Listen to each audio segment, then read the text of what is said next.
All right, we live. What's up, everybody? Welcome back to the Palantir Weekly Review. Chris just woke up from a nap because he's old and that's why he's tired. I just came back from 8 hours of work. I've got all the energy in the world because it's Palantir. We talking Palantir, baby. Emmanuel, special guest with us today. You guys know Emmanuel. His channel's in the chat in the description. We also have another guest with us, Cam. Cam, once you put your face on the thing, I'll add you to the stream. And yeah, we're gonna talk about some Palantir. This week was very there's a lot of shit going on this week. A lot of stuff. So we're gonna talk about some of the stuff. First of all, Emmanuel, Chris, how are you? Let's start off with Emmanuel. How was your day? I'm doing good. I thought we were supposed to open up with that rhyming thing. Is this the wrong? Netflix because Love is Blind. So were you. Coach Trap, what's up? First of all, before we get into Palantir, and we're waiting for someone anyway, let's get into a little bit of Netflix. That's at least 5 minutes on Netflix. Chris, what was your first take around Netflix crap? I think we finally Netflix got what it deserved. They've been spending way too much money on content that was never really that relevant, and now what's happening is all the content is becoming more and more expensive because they're competing with like HBO, Paramount, and everything else. So everyone is protecting their IP like there's no tomorrow. And so I never understood why you would want to pay $50 million to a comedian to do like a couple of specials here and there. Dave Chappelle, I could understand because he's got that kind of reach, but the Amy Schumers and the Ellen DeGeneres of the world, like you're appealing to a very small subset of people. And then at the same time, you're like, okay, what is the total ROI that you're going to get from that? So a lot of shows that they came up with, they were at like huge budgets that they're, not really doing much with. So I think it was well deserved that they got a little bit of a shellacking. And the other thing is, I think what we're starting to see is a lot of these businesses. Do me a favor, guys. Can you mute yourselves when you're not like talking? Because I'm hearing like someone breathe. Like Emmanuel, I think you're breathing too heavy. Sorry, bro. Sorry. Yeah, I just did some push-ups, man. My bad. Yeah. No, I thought it was me. Like, did the mic? Oh, someone in the chat says, "Who's breathing in the mic like it's ASMR?" Yeah, dude. I thought that it was that too. I literally thought I was like, everybody man. doing tonight? Sorry. I'm on mute. My bad, man. Alex Carp is my daddy. Yo, don't lie. That's actually pretty good. We should do like a Palantir ASMR special episode. Okay, Chris, go ahead. Finish your thought, then Emmanuel. Yeah. So no, I just think like Netflix is on these, the latter third of the S curve, where you see like a little bit of growth, but then like you see like exponential growth, and then you kind of have like a topping off point. So I think that's where Netflix is right now, and I think a lot of businesses that are in the streaming space are starting to kind of hit that, where there's a point where you have this exponential growth because you're the only one in the market. And then once your competitors and everyone starts to come, if you don't innovate, you're going to get left on the other side of that S curve. So now what's happening is that growth is starting to kind of moderate a little bit. Now, here's the thing. Netflix is still a profitable company, and people forget that. But you're not going to see the rapid expansion of people that, or subscribers anymore. And because of that, the valuation doesn't make sense. Like, why would you want to pay such a high multiple if it's not going to grow into it? The other thing is their whole like monetization strategy is kind of a little bit weird, and it's been getting worse because they're literally almost now, especially if you have like the Netflix premium, it's like the half the cost of what you would pay for cable. Like, it doesn't make sense. Like, a lot of their poor decisions in terms of content that are unpopular, they're literally subsidizing it via additional subscription fees. And the more and more you keep charging these subscription fees, the less appealing it becomes. So like, what big shows does Netflix have right now that I absolutely need to have my Netflix subscription? The ultimatum, bro. I don't know, man. I don't see that many shows on there. Like, yeah, a few here and there. Like, a few originals are really good, but for the most part, I don't see too much content that like would want me to stay on there, especially if they keep raising prices. Code Strap says porn and whiskey would be an awesome streaming service. If Netflix just did porn, I mean, they would win. Like, they would win. Emmanuel, your thoughts on Netflix before we get into Palantir? Yeah. So personally, I pay a subscription for Netflix. Probably have been for now 3-4 years. Let's call it 4 years. I've been wanting to cancel it for the last 3 years. The only reason we leave it around is for the kids. We let them watch 2 to 3 hours a week. Mainly on the weekends. So it's just that simplicity. But in terms of value, I don't see any value from a consumer point of view. From my point of view, I barely watch TV. I'm always on YouTube or listening to a podcast. So that's me personally. I swear I don't know how many hours of Netflix I watched in the last 2 years, maybe like 5 hours. I watched that F1 special they had. So for me personally, that's why I don't care for Netflix, the service, and makes me even care less for Netflix as a stock or as a company. So I never saw anything great there. And furthermore, maybe you can help me out. What's like the full bull case for Netflix or any other streaming service? Like how big can they actually get? Isn't there like sort of a plateau unless they really stream out into everything else? Like where Netflix was going, where were they headed? So I'll give my quick bull case for Netflix, then we'll get into Palantir. And this is not even my bull case. I was talking to Vitaly from Freelancer Finance last night. He had a phenomenal argument at the end of the podcast. He said Netflix in 2015 was an aggregator of the world's content, right? You could have the Friends, Office, all that. Everything was on Netflix. He pulled up a stat that Peacock is losing $8 per subscriber that for everyone who joins because they have to pay so much for the content and they're not profitable yet. So his argument was like, he because I was shitting on Netflix yesterday. He was like, all right, keep an open mind. 2030, the streaming wars end. There are 3 winners. Disney's there, Prime is there, and the third one's probably Netflix. So he's like, if it consolidates to 3 major winners, there's going to be other guys, but 3 major winners, then Viacom, CBS Viacom, the parent company of Peacock and NBC and Paramount, they're going to die out. Like they're not going to remain unprofitable for the next decade. They can't subsidize that. They're not tech companies. So what are they going to do? They're going to license The Office and Friends back to the big guys. And then if Netflix can win those bids, if they get the Friends, they're getting 10 million subscribers more tomorrow. Or The Office, because those are iconic shows. Now, do those shows get iconic in 2030? They've been iconic for the past decade. Do they stand the test of time? I don't know. But if Netflix can become an aggregator of content again, there's a bull case. I don't think there's a bull case for them becoming a storytelling machine like Disney is, because I think the stories they tell at the end of the day are not that compelling. And even if they get another Squid Game or another Stranger Things every other month, content is a commodity. There's too much content for them to keep up with it. So I think they've got to become an aggregator again. Yeah, but how much damage are you going to take? If you go to war comes with taking casualties and taking damage, right? Right now, Netflix, if it wants to compete, it's going to have to pay egregious amounts of money for that content. Yeah, and it's content that's going to hit or miss. So it's a really risky proposition. If you look at Hollywood in general, how many studios have gone bust, it's crazy. Like content creation in terms of like bringing like big like blockbusters out there, it's not easy, and especially if the total return that you have is in terms of like subscribers, right? So at least with like movie theaters, you get like movie ticket sales back, you get all this IP content back to you, right?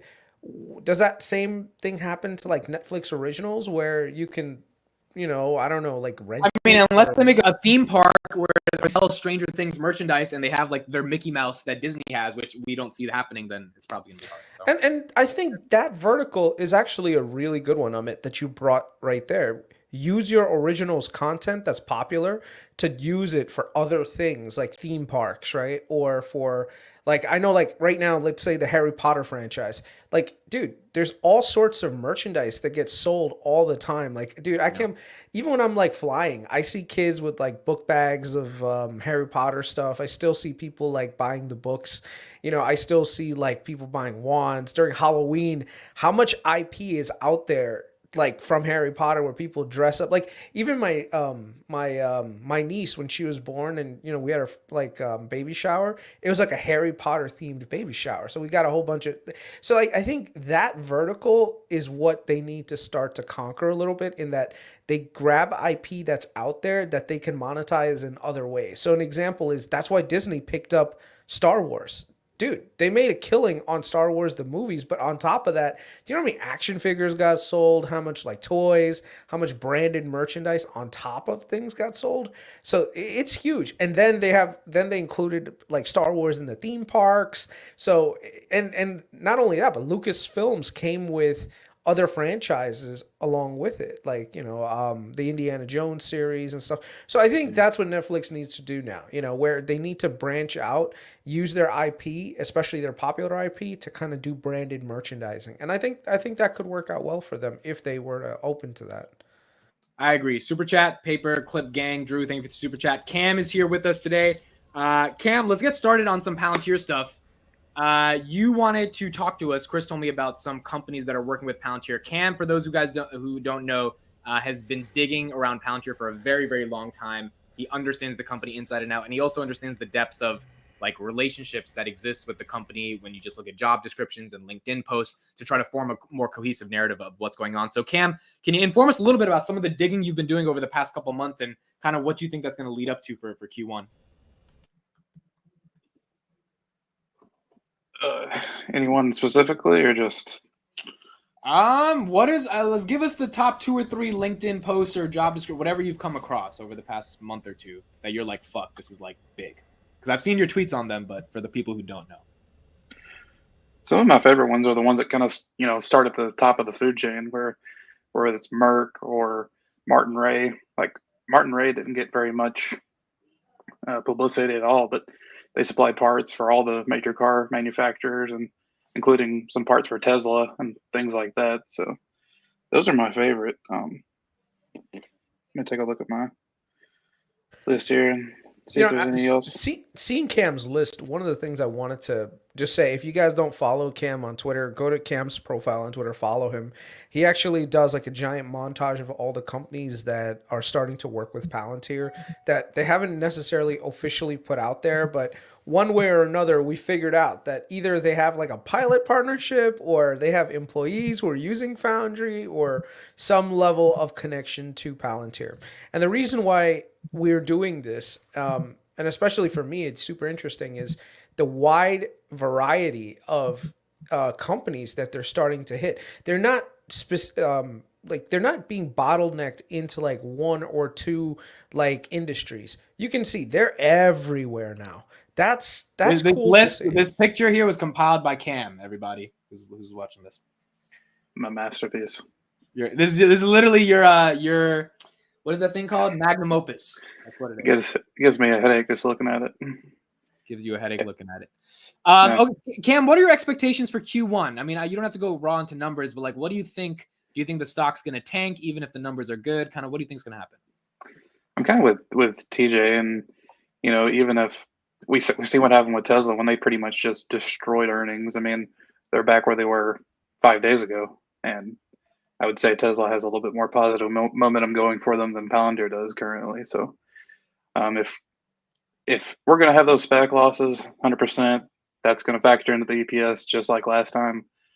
We all know as Palantirians that what that is, and EPS doesn't even really matter to probably any of us either. But yeah, I kind of forecasted tanking afterwards. How far? Who knows? I think the $5-6 range is a fairy tale. I don't think that happens. I mean, when we hit $9 last time, it was there for like 5 minutes, and then we were back to $10 or $11 by the end of the day. But can I jump in there on the EPS? I was speaking to Arnaldo yesterday, and we're just speaking about. I know we're always beating that same drum about the dilution, but that's where I would think earnings per share would matter, because in that sense, then we have a measuring stick to see how intense the dilution actually is. Yeah, I mean, I think to an extent, in general, Wall Street shouldn't care that much about EPS, but like if we don't hit our revenue numbers and the SPAC losses add up, I think that's going to hurt. I do think. What are we supposed to beat? We're supposed to beat like 460 million. That's the number that they're guiding. It's somewhere around somewhere there. around there, right? I would expect a beat on revenue. I'll be disappointed if we meet. I mean, I would expect us to beat of at least 10 or 15 million. We've beat every single time. But like the EPS misses, we're going to have that from SPAC loss, just because I don't think there's really any way to forecast that into the EPS. That could be totally wrong. Yeah, but what I was just bringing up is earnings is one thing. I'm sure I have more confidence that the revenues and the earnings will be fine. But it's just when you do per share, that's how we can measure it. It's a good measure for the dilution in case any new shares are added because of stock-based comp. So that's one thing I'll actually be looking out for, because I know sometimes we like to disregard the earnings per share and say, oh, listen, there's just stats that Wall Street's picking on. They're not looking at the bigger picture. But I was after speaking to Arnaldo, that stock-based comp got me thinking just a little bit more. I'm not saying that's a bad thing. I like the theory that we have, that it's there in order to keep the talent and attract the talent. But with that 200 salesmen that they want to be adding, I wonder how much stock-based comp will be included for all of them. I'm not necessarily too concerned with the numbers this quarter. And let me tell you the reason why. Because right now everything is in the shitter. Like, look at today, right? With rising interest rates, regardless of how the numbers come out, you're going to get hit. Like, unless you're literally performing so perfectly. And look at Tesla. Tesla's performed on every single one, and it's already back, just like you guys said. So imagine that with Palantir, which it's still not hitting that S growth curve yet, where we're seeing that rapid rise. And macroeconomically, I think a lot of people are being very conservative. A lot of people are rotating out of tech. So even if Palantir were to do really good this quarter in terms of numbers, I don't think it's going to reflect in their share price. And that's not to say that it doesn't deserve to be reflected. It just means that this is where we are in the general market cycle, where a lot of people are rotating out of tech and into some of the other value proposition companies out there. So I think it's just a normal thing. That's why one of the things I'm doing is just DCAing. It's been a saving grace for me. So I'll jump in there, Chris. Let me ask you then. So even let's ignore the stock price, okay? Because even this Palantir story, it's going to play out over quarters and possibly years. So if we keep our eye on the prize, Chris, what are you looking for specifically, or Cam, what are you looking for specifically in terms of the numbers? Forget the stock price. Even let's assume the stock price goes to 8. We're going to ignore that. But what are you looking for? Is it revenue? Is it growth in a particular sector, etc.? What's the first number that you're going to look at when that report comes out? For me, I'm going to look at total number of companies that are utilizing Palantir. I think that's probably the most important thing. And this is, I think Coach Strap has mentioned this, if they don't hit the broadest amount of companies, like 1,000 companies working with them after a certain period of time, you got to question how useful this technology is, right? That's the whole thing right now. The revenue, if you make a good product and you get people using it, the revenue number will fix itself eventually, right? Valuations will bring itself.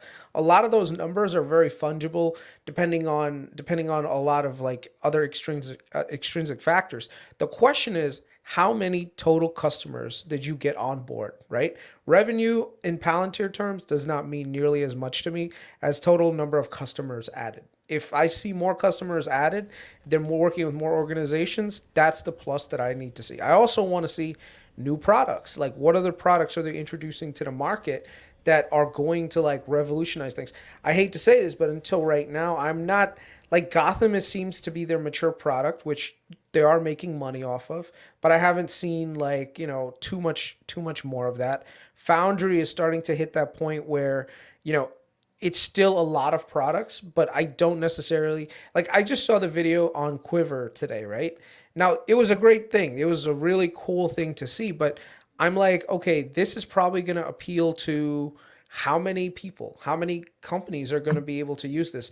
There's a lot of companies right now, they don't need a lot of extensive things to get operationally their stuff done. They can rely on the current tools that are out there, whether that be dashboards or all these other things that are sold all over the place. So my thing is right now, I want to see the total number of companies that are coming online to Palantir, and they need to eventually hit like Snowflake numbers and Databricks numbers where you see them everywhere. Yeah, for me, I want to see the different phases and how they're growing, and if they're not growing at exponential rates like they have been, that's going to be really disappointing to me. And what's their first phase? Acquire, expand, and scale. And the last quarter, I don't know what the numbers were, but I know that they were large as far as like the acquire from. They were like minuscule the quarter or the year before or quarter before, and then the last quarter they were in the billions. So or billion, sorry. Well, we have, sorry, Amit, but I was going to say we have before earnings, which is May 9th, correct? We have Apollo Day on the 27th of April. So that's good. That'll give us some hope. And then May 8th is the next F1 race, the Formula One race, and it's in Miami. So hopefully that'll give us a little push if Ferrari could finish in the top. That would be nice. And then Matt, they finish in the top, and then we have earnings the next day. 1-2. It'll maybe hopefully be at least a cushion if earnings don't go too well. My biggest number that I'm looking for is number of governmental clients, because this whole Russia-Ukraine shit, like, if this shit really popped off and Sean was talking about we helped all these, governments deal with this, then, I mean, either they're not allowed to show it in this quarter because of whatever structuring of the deals and it comes up later, or, to me, showing that 90 being flat kind of sucked in Q1. I mean, that was Kathy's whole reason for selling out, right? If they can show at least 91, right, or at least some year-over-year decent growth with new governmental clients, that would be important for me, because I think that would be at least hedging back against the narrative around governmental Exactly, growth. yeah. That's a good point. I like that. Nah, man, data walk is coming for Palantir, bro. Did I tell you I had a data. dream? I had a dream last week. I was in a factory with Kathy Wood, and we were just talking about Palantir. And I swear, the dream was so vivid. I was like, so why'd you sell out? And she was like, Amit, she looked at me dead in the face. She was like, Data Walk will eat their fucking lunch. And I'm like, what? And I was like, wait, and then I was like, wait a second, are you sure? She's like, we've done the numbers. Like, Data Walk is going to win. And then I wake up, and all I can think of is Chris Patel when I wake up. And I'm like, this motherfucker fucked this up. But, yeah, I mean, I want to see the governmental clients. Coach Rep in the chat says, Foundry is going to destroy SaaS as we know it. I can eliminate GA, Amplitude, Heap, Athena, AWS Glue, and a shitload more. And again, man, when someone like CodeStrap is saying stuff like that, I mean, it's a real pillar for us as non-technical folk to kind of lean on, because that's important. When someone says that, I mean, you might be holding on to a lottery ticket. Let's talk about Apollo Demo Day. I don't know much about this product. I think a lot of us probably can't really explain it as much as we can explain Foundry or Gotham. Chris, any main things you're looking for on this demo data to kind of see? Yeah, I think from what I can understand with Apollo, right?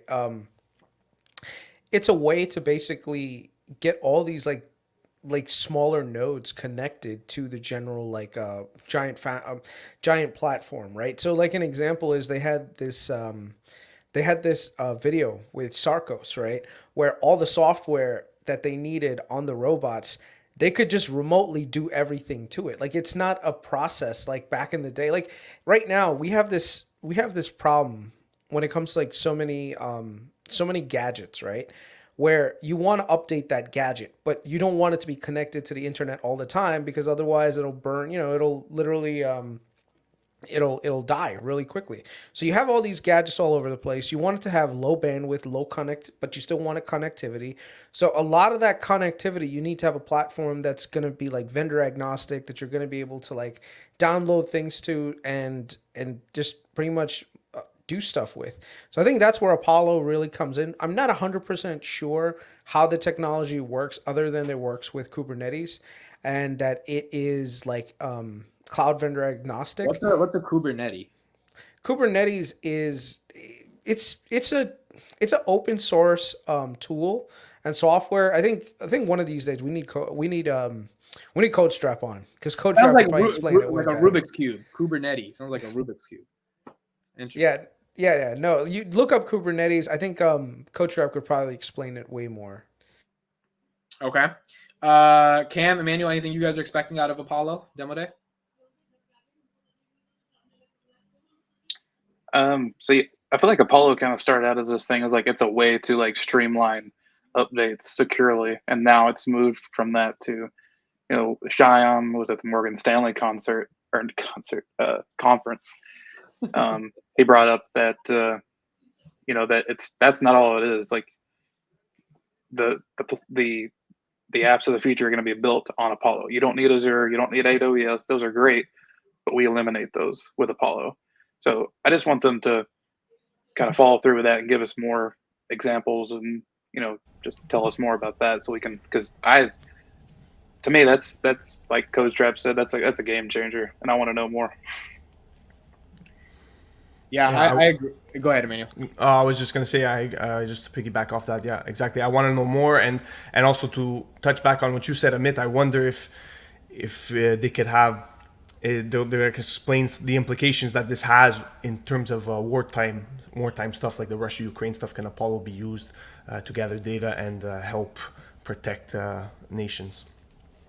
Yeah, I would recommend everyone watch the new Sarkos robotics video. I did a reaction to it on my channel, and it's just like the whole argument is that with Apollo, it's like this abstraction layer above all their regular stuff, and it sends updates through Edge AI and through the cloud, and just like immediately gets into the workflows of any company. For Sarkos, it's robotics, they're actual robots, and so for them to be able to do that simultaneously and instantly, it seems like it's a game changer. And we haven't heard much about Apollo, and we also haven't heard much about Foundry for crypto. Like, there's a bunch of things that like I don't think we've heard enough about yet, and for good reason. I mean, they can't be talking about it all the time. They're obviously working, so it'll be great to see this demo day and kind of see what it is. CodeStrap says, I've done videos on Apollo, can't summarize in 200 characters or less with a tumbler in hand. CodeStrap is a little tipsy right now, little tipsy.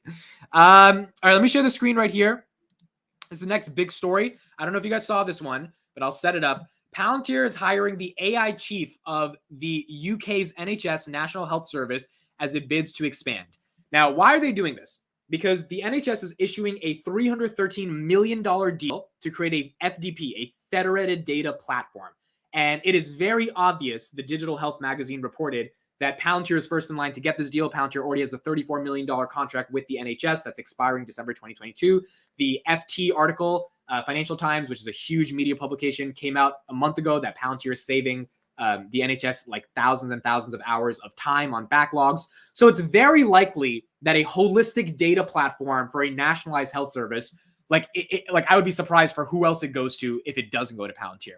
They hired Indra Joshi, which is the director of AI at the NHS.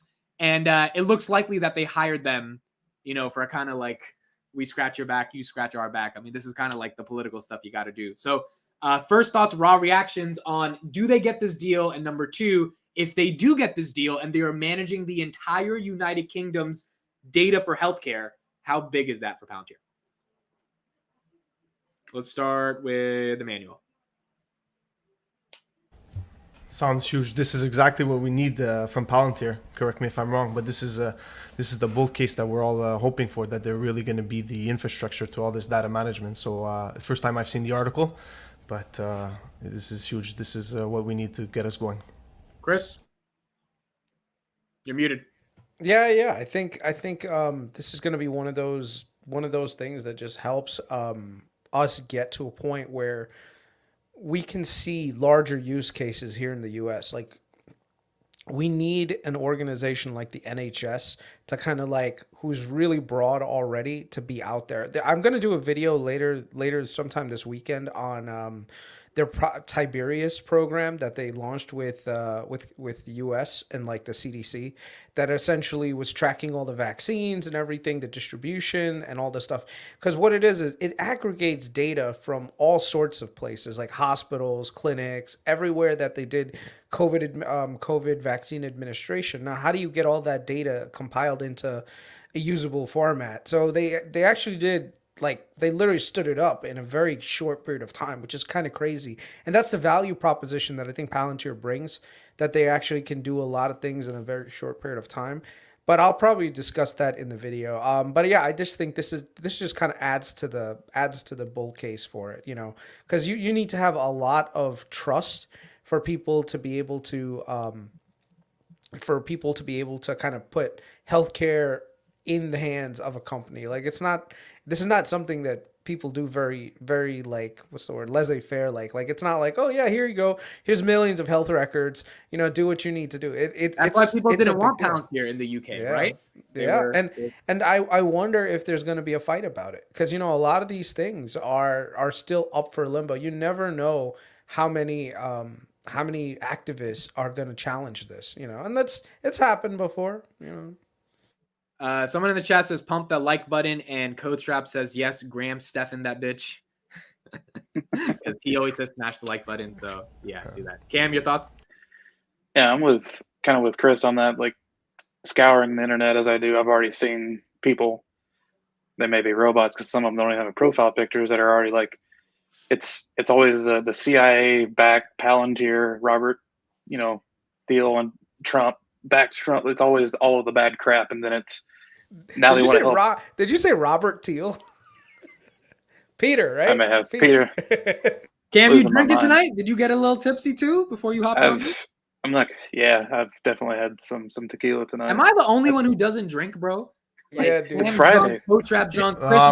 Chris is sleepy. Like I'm getting there, dude. I'm trying to get there. I'm gonna admit. Friday's my night. It's tacos and tequila. Dude, after what happened to the market today, I need something harder, dude. Yo, how much did you guys lose in the market?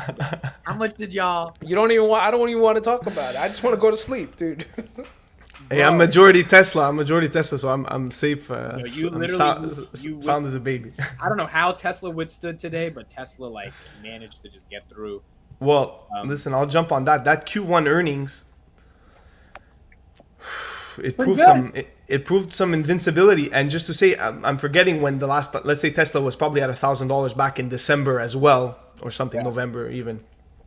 But after that, we've had 2 earnings reports. We had the Q4 and we just have the Q1, right? So it's just solidified. So we're getting the same price that we had 4 or 5 months ago, but after 2 earnings, just showing the increase. Anyways, that's a Tesla tangent. By the way, Amit, I want to sneak in. You know that video you made where you asked people to ask the questions? Yeah, I was going to talk about that later, yeah. Yeah, I can't wait to get on that. We could almost go through them together. Okay, cool. Go ahead. Yeah, I'll let you continue. We'll go through that. The other thing, the crazy thing of the market, so Palantir is at $11.95. Google is below 25. Google's at $23.90. And they're doing a 10-to-1 split, right? So $23.90 divided by 10 is $239. And I'm definitely doing this wrong. It's not what it's supposed to be. Is it 20? I thought it was Amazon. Yeah, it's 20. Yeah. Okay, so it's gonna be Google's gonna be $120. Google's looking pretty damn cheap, but yeah, this day was interesting in the market. So your point, Cam, is that you think that this is good. Obviously, if they can get this now, hiring this person is important because I think this is why Palantir did this like federal advisory board. They got to get more connections. To me, if they give this person a couple million and they get $313 million out of this NHS deal, like it's too obvious. The head of AI at the NHS is now working at the company that already has an ongoing contract with the NHS that's bidding for another contract. If I could say one other thing. So one, they didn't do this and not have this calculated in. Like if Palantir's dealt with all the crap they've dealt with in the past 10 years, they knew hiring this person, and they also knew what the ripple effects of that were going to be. So it's calculated, and I assume they know it's not going to be that big of an issue long term, or they wouldn't have done it. They would have just packed their bags and left, right? Yes. So, and then secondly, it's like one of the people was complaining that like no one else is even getting a shot at getting this contract. Who's going to make this in less than a year and have this going? Like who's gonna do this? Palantir probably has it ready tomorrow. Bruh, come on now. Who's gonna do this? They're like all these other little companies that we talk about, Snowflake and all these other ones that have a couple tools. Yeah, don't forget DataWalk. Don't forget DataWalk. How could I forget that one? Foundry's 400 products, and they have this company has 5 of those products, and this company has 1. Like Palantir's your one-stop shop, and who else is going to have the security that Palantir is going to bring to the table?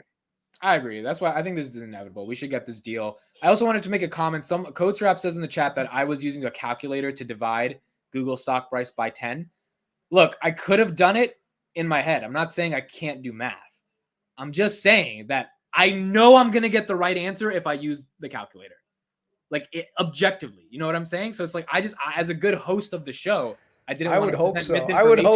I would hope so, dude. If you can't get it right on a calculator, we got some more problems. Well, let me jump in. I'm going to throw Patrick Bet-David under the bus. Once he was talking about Palantir and their investment in gold, and he did the calculation. He's like, 50 million divided by 2 billion in cash. He goes, that's like 0.2% of their balance sheet. He goes, that's nothing. But he used the calculator to calculate, and he got it way off. Wait, what's 50 million divided? Hold on, I'm going to ask Siri. 50 million divided by 2 billion. Hey, maybe our gold and realized gains will offset our SPAC losses. Yeah, maybe. It's 0.2 it's 2.5%. Not Exactly. And I think even actually he probably said 0.02. He's like 0.02 because I think he forgot to multiply it by 100. He didn't take the dot, and like, you know what they do in middle school? You Yeah, move it you have to multiply it by 100, so you have to move it twice. Anyways, it's like, 0.02%. He's like, that's a chump change, you know. But you know what's so anyway, funny? My mom was a math teacher for 15 years, like high school math, algebra, calculus, and I sucked at math so bad. It's just like, I found communication was my niche, not math, but my mom's a math teacher, so.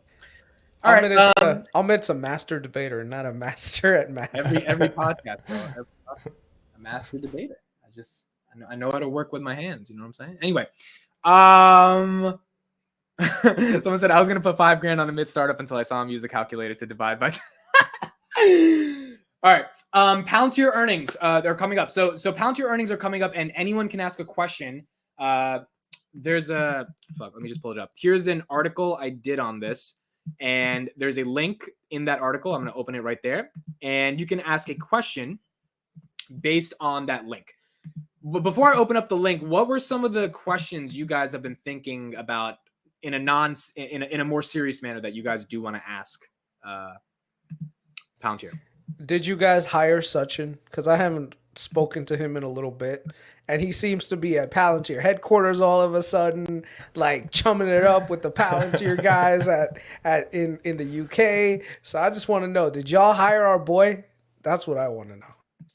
This was what are we expecting to see in the next 6 months? This was the stupidest who the fuck asked this? Like, and why does it have 1,700 people? Like, what type of idiot says what's gonna move the needle forward? Imagine you had one question to ask Alex Karp. He's like, so what's going to move the needle forward for your business?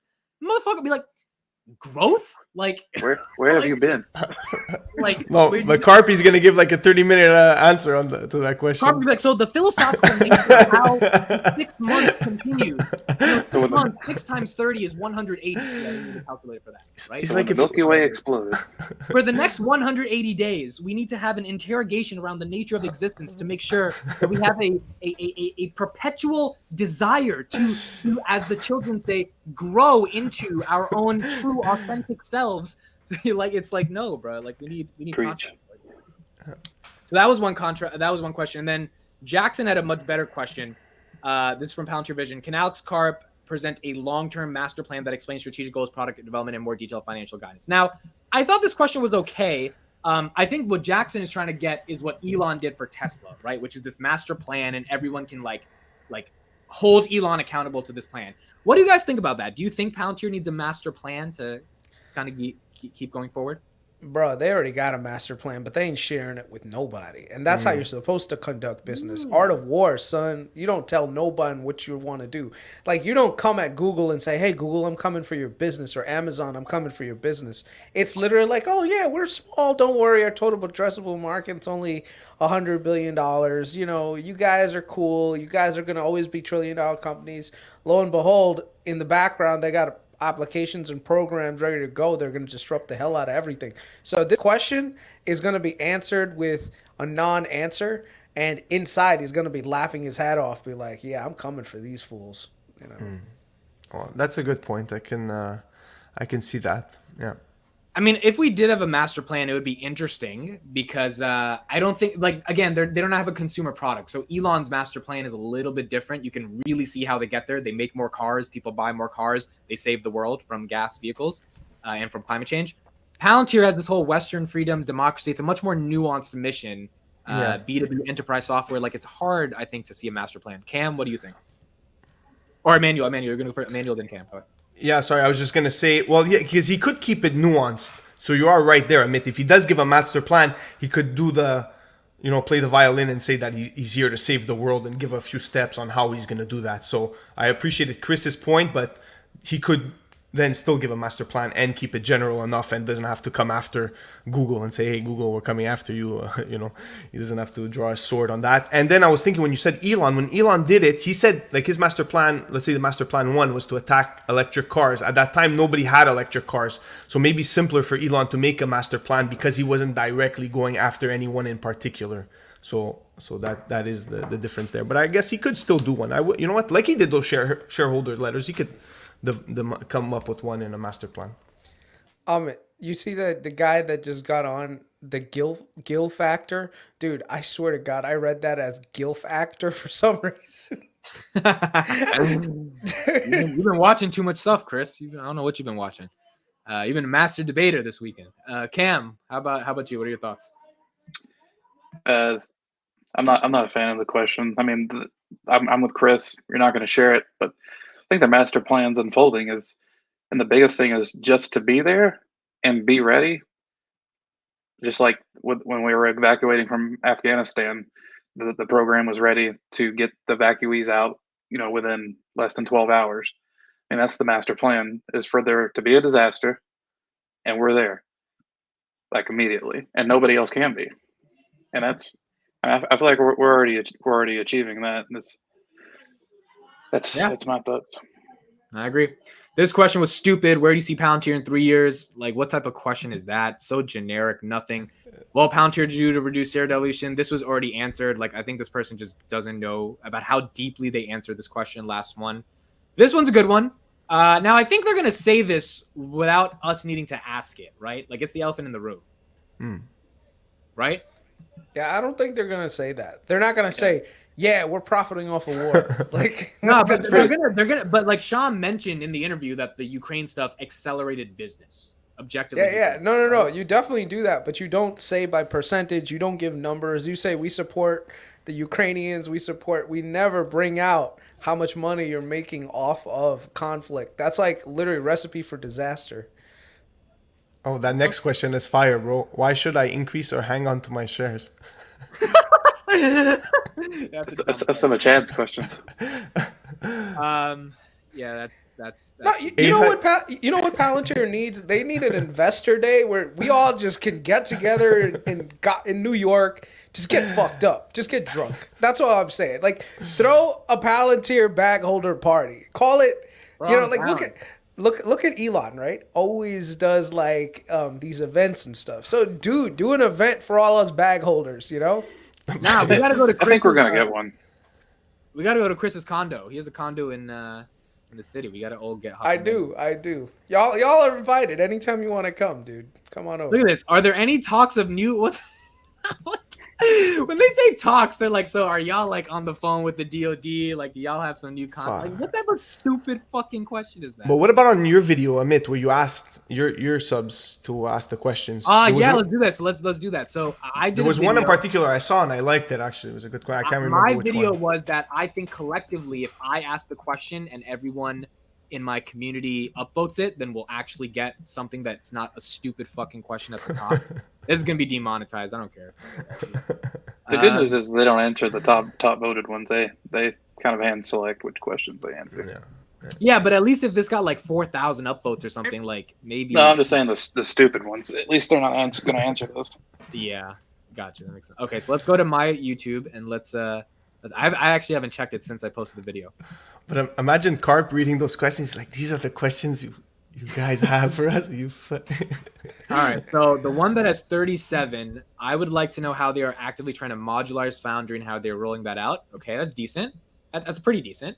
Next one, what process does Palantir sales staff utilize to help industries, corporations understand how Foundry is different from competitors? How are you relaying the fact that your software is unrivaled? This is not bad because they're talking about a sales question that's relevant because they just hired 200 salespeople. So it's kind of like, how are you communicating the difference between you and everyone else? Now, I think they've talked about this already, but not a horrible question in terms of the sales. So to that, this is what I'm getting is that they're basically getting so many phone calls and so many like people wanting Palantir that I don't even think they're at that point yet where they're not cold calling people and they're not like people are calling them and demos and everything else, they're on back order. Dude, they've been using their LinkedIn presentations as ways to generate leads. The only thing is that LinkedIn video sharing that's out there, it just sucks, dude. I don't know why. Yeah. Like every time I've logged on, that shit's crashed more than a few times. So I think the next one that I saw, they're actually using WebEx for instead of using they should use Zoom and pump some of Kathy's bags, bro. Yeah, Amit, that's one of the questions I liked. What's his name? This guy, Biplav. I liked his question. How many new sales reps have you hired, and has has this helped Palantir scale the business gain? So that's good. It's like keeping them accountable. Did you actually get salesmen? And if you did are they helping increase the numbers? I agree. This one has 15. Is there a freemium product that Palantir could provide the average reach? So this is like a consumer question. No, but that's good. That's a question that I think even a lot of people who I've spoken to said, hey, I would love to just try this product and see if it's something that could be incorporated into my workflows. Like, you have to have some level of freemium out there so that you can attract people to it. Right now, people don't necessarily know and can work on it. The one thing I will say is that CodeStrap was able to hook up Seattle Data Guy to Foundry, and I want to see that review because I think both of them are very intelligent. They know what they're talking about. If they come to a consensus, especially Seattle Data Guy, who was a former engineer for Facebook, if that guy can give a little bit more clarity and lend his endorsement to this, I think that would seal the deal for me in terms of like data science, because I want to see more people who are actively using data science or have used data science in their careers, and then give me a what's the word, like some level of conviction, right? Because I don't necessarily work with data all the time. I have applications that I use that are very data centric, but not something that I use all the time. So I need people who are on the other side of that divide, that are actual data scientists, that are engineers, that are building products, and them giving their feedback. The other thing is, same thing with CodeStrap. He did a video with Foundry for gaming. They had some really interesting points. A lot of their conversation went way ahead, way above my head. But literally, I was sitting there, as they were talking, I was looking up, like, okay, why do they do this? Blah, blah, blah. Okay, why did they do that? Blah, blah, blah. And it just goes to show you that there is a huge level of intricacy that goes into this software and these tools that Palantir has kind of built. And I think we need to see more endorsements. I want to see more people who are using the product put themselves out there, and outside of the company folk that they just kind of put in front of a camera and say, okay, say something nice about Palantir. Dude, I want to hear like indie guys like CodeStrap or Seattle Data Guy, guys that are YouTube creators, guys that are just, your run-of-the-mill average guys like us who are objectively looking at this, not because we have some level of commercial partnership with Palantir. Guys, we have some breaking news. First of all, I just need a yes or no. How many of you believe that Bill Gates is shorting Tesla? I don't believe that. Hold on, Chris, you don't believe. Emmanuel, you believe? Well, he did it in the past. I think that was official in the past, so it wouldn't surprise me that he's doing it again. So you believe, Cam? How about you? If you're talking about the text message that was screenshot, No. Forget that. No, I got some more breaking news. Fuck the text message. But yes or no? What do you believe? Yes or no? No. You believe no. Okay, I believe yes, only because of the tweet that I just saw. Are you guys ready for this? Go for it, man. I want to see this. Are you guys ready? I think this is going to confirm from the horse's mouth that he has been shorting. Elon Musk, in case you need to lose a boner fast. Bruh. Confirmed. There's no way Elon tweets this unless he thinks that Bill Gates has legitimately shorted Tesla. Why else would you do this?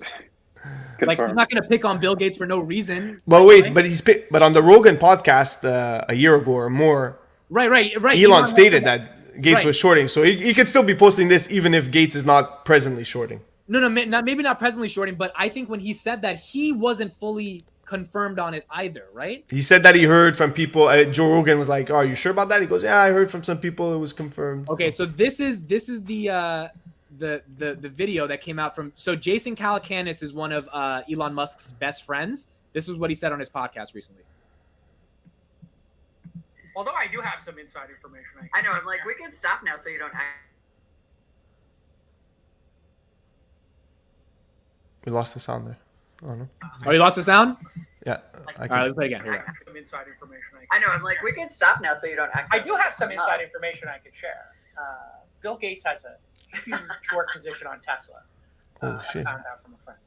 Like, Oh, there you go. Really? Bill Gates is shorting Tesla. Wait, this is true? This is true. Bill Gates has a short position on Tesla. I've heard a large short position. The person who cares about the environment is shorting the number one. You can reaggregate that.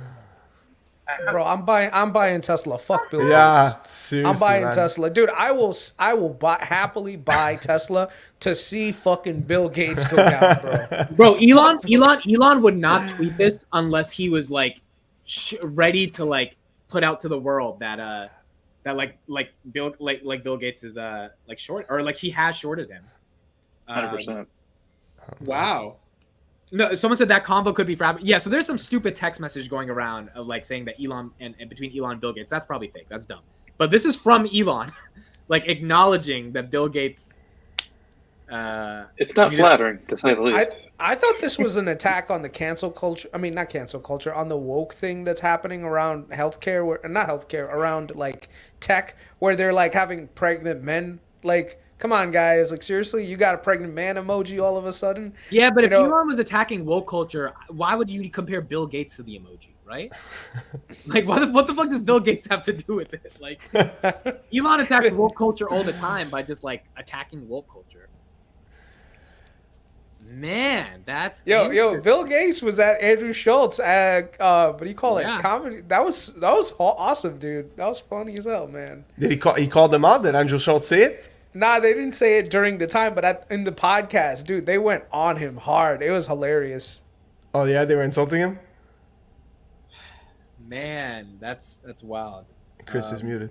Chris, yeah, he just got me. Chris, can you hear us? I don't think Chris can hear us. No, I can hear you. I can hear you. I'm okay. just like trying to find that clip real quick. Okay. Yeah. Amikra, you're kidding. Elon doesn't think that much about tweets and memes, dude. Are you? No, I get it, but Elon's also. You got to remember, Elon's very calculated. I don't know if you guys remember, the day before Tesla was going to get added to the S&P 500, Elon tweeted this cryptic ass tweet that basically, when you translate it, it refers to S&P soon, and he like tweeted a picture of a spoon. Oh. Right, S&P soon, that. spoon. Oh, shit. That's how cryptic this motherfucker. This was before Tesla got into the S&P 500. Like, Yeah. I bought so much Tesla the day before he tweeted that because I thought they were, and then it tanked. I was like, fuck. Such an idiot, bro. But let me say that short position. I hope Bill Gates has a short position on Tesla. That means if there's short pressure against Tesla, like once he's forced to liquidate because he's gonna lose all his money, that creates an elastic effect to the stock price. Mm-hmm. That's just insane to me. That someone who's that like philanthropic, allegedly for the world, like why would you short someone who's trying to like, change? It's because they're fake. They're not really for it. And also it's a topic that I spoke to Chris briefly about. Just like if we go back to the Peter Thiel calling out Warren Buffett at the Bitcoin conference, there's really these billionaire battles going on that we're not fully aware of. So behind the scenes, there must be all kinds of gang wars between the billionaires. So. Oh, hold on. We just got another thing. Someone just hold on. We gotta show you this shit. This goes to the text message thing. But yeah, I want to talk about that billionaire battles thing because that's very interesting. The fact that we're not part of. Okay, so these were the texts, right? So Bill, 7:20 on Wednesday. To be clear, Elon says great, and then cool. Do you still have a $500 million short position against Tesla? And then Bill says, sorry to say I haven't closed it out. I would like to discuss philanthropy possibilities. And then Elon says, sorry, but I cannot take your philanthropy on climate change serious when you have a massive short position against Tesla, the company doing the most to solve climate change. And then someone Why says, is it in green? Elon has an that's iPhone. what I'm saying. Someone says, Elon, is this real? And then Elon says, yeah, but I didn't leak it to NYT. They must have got it through friends of friends. I heard from multiple people at TED that Gates still had a $500 million short against Tesla, which is why I asked him. So it's not exactly top secret. Oh shit! He said yes. Oh my goodness! He said it was him. Whoa. This is from Elon's not lying about this. Elon's not gonna lie publicly about this. Elon's not making this shit up. Can I go back? Go back to the text a second. Go back to the text. The texts are very weird. I don't know why it's green. Yeah, that's it's got a watermark on it too. Yeah, I mean, so let's say the texts are like someone recreated those texts. If this person tagged him and said, Elon, is this real? When Elon says, yeah, I don't think he's saying, yeah, the literal picture of those texts are real. I think he's saying, yeah, if anyone's talking about like the general idea that Bill is shorting Tesla, that is true because Elon just went to TED. By the way, Bill Gates just did a talk at TED. It was just posted on YouTube. And he heard from people at TED that Gates is shorting Tesla still. And then he said, which is why I asked him. So it's not. So maybe he is referring to the text being real. Wow. Oh my goodness. That's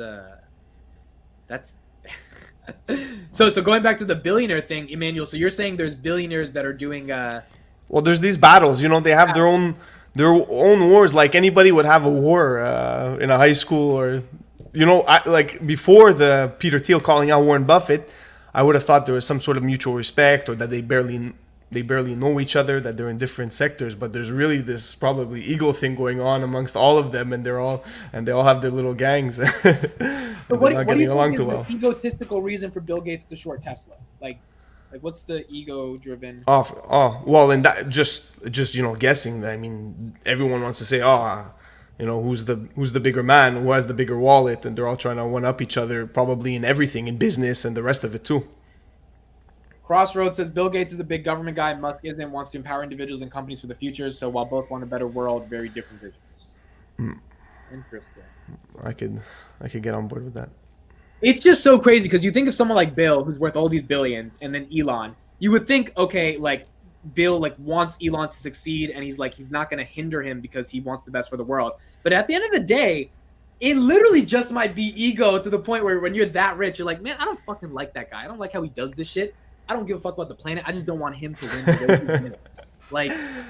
Well, also Bill Gates wants to be known as the greatest man alive, or the nicest guy alive, or the greatest advocate for climate change. So now if Elon's getting all this spotlight and all this attention, for sure there's jealousy that comes up, billionaire or not billionaire. You guys always remember this Batman quote, all right? You either die a hero or you live long enough to see yourself become the villain. If you go to the late 90s, maybe the earlier 2000s, Bill Gates was a hero. This is the guy that saved millions of kids in Africa through his vaccines. Now, this motherfucker's tracking us with those vaccines, right? I wonder when the day is coming for Elon where it's like, man, these electric cars, they're so great, autonomous driving, and then one day the switch is going to flip and it's going to be like, man, they took all our jobs. These damn cars are just delivering all my Uber Eats. Yeah, they could track you with the car too. They could shut off your car. You just need that. You just need that one spark to turn a hero into a villain, because that's what it usually is, right? So I think right now, Elon needs some enemies right now. Elon, and he needs some rich billionaire enemies. So that's what Bill Gates is. What would be the response if Elon shorted Rivian or any of the other electric car makers while he's preaching that he wants to save the world and he wants to help anybody else? They would have a meltdown, a complete and utter meltdown.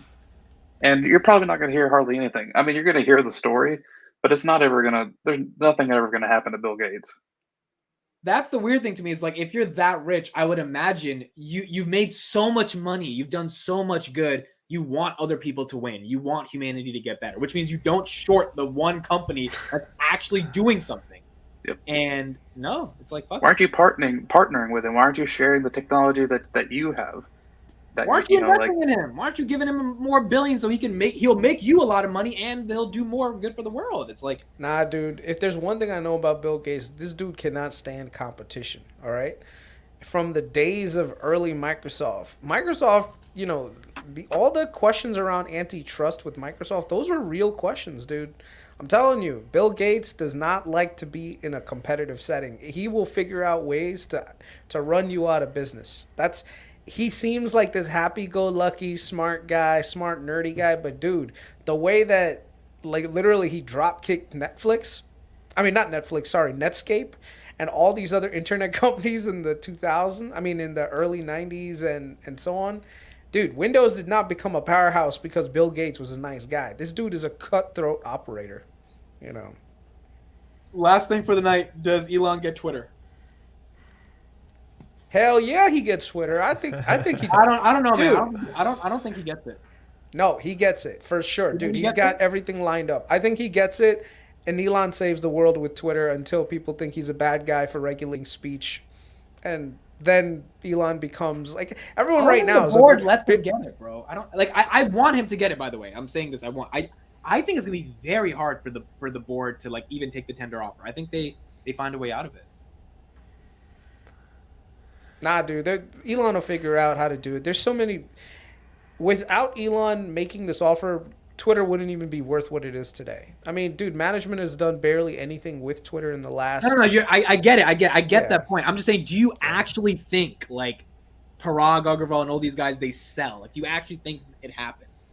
That's Dude, it's not up to them, dude. You have to remember, this is a public company, which they own literally nothing. So they have no recourse on what the hell to do. Right now, Elon could tender the offer out there. He gets enough people to vote. He ends up getting more than 51% of the company. He could just say, screw this, call a proxy vote, sell the company, done. Fire all these dudes in a heartbeat. You know, it's not something that I think a lot of times people are thinking that this could be difficult. People used to do hostile takeovers in the 80s all the time. It's just different ways to get around it. So right now, you know, I think Elon has the wherewithal to get it done. He's got the money to do it. He's got the backing to do it. There's a lot of people that like the idea of Twitter being in the hands of someone who's a real firm free speech believer.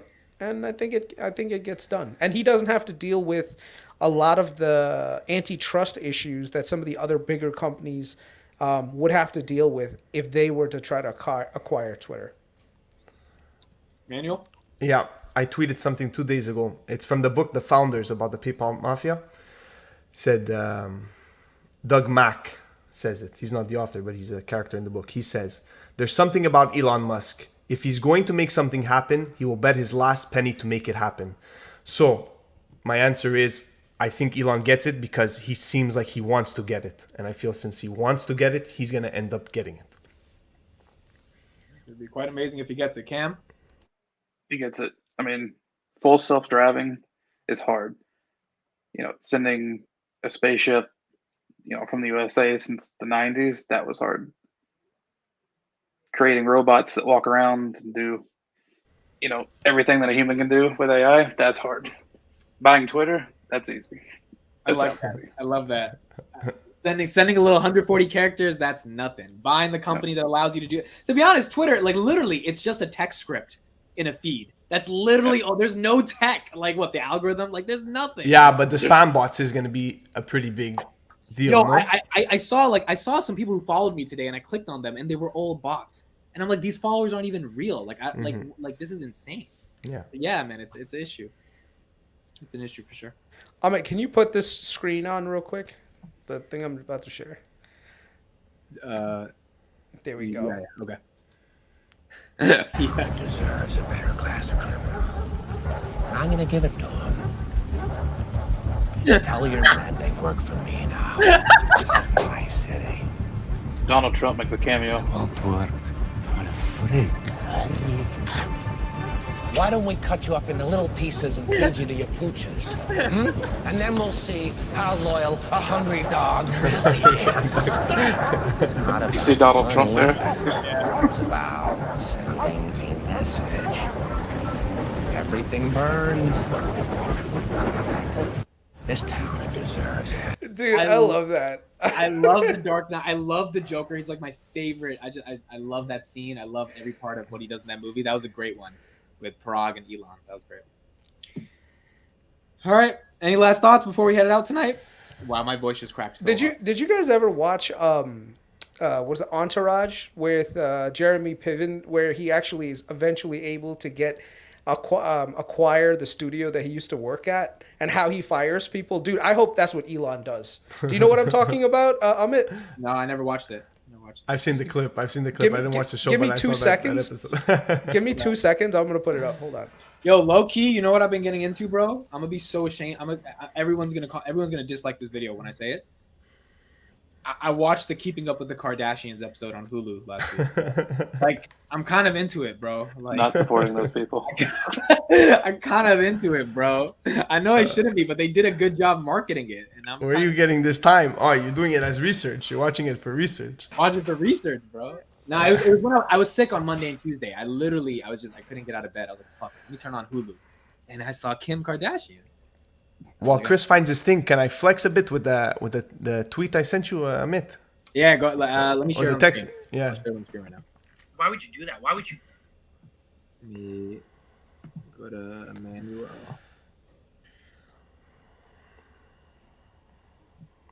Okay, so this is a tweet from Emmanuel from 2016 showing his conviction in Tesla.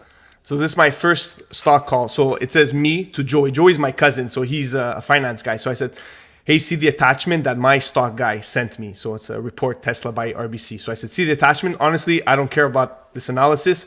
You can't analyze this. You can't analyze Tesla. It's revolutionary. Tell me if I'm wrong. I think my stock guy doesn't want me to buy it. What do you make of it?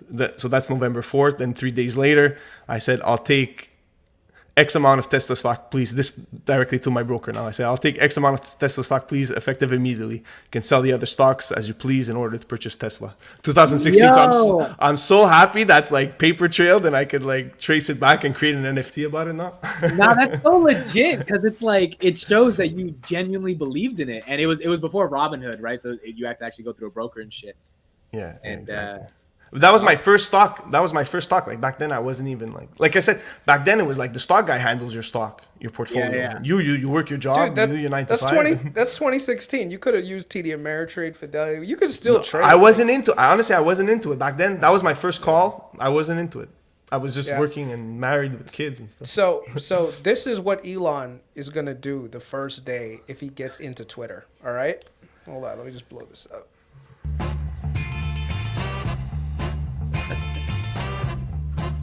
Jesse, how have you been? I've been. Great. I'm back, and you're fired. Hello, no need to run. Your fates have already been sealed. You're safe. Oh my god.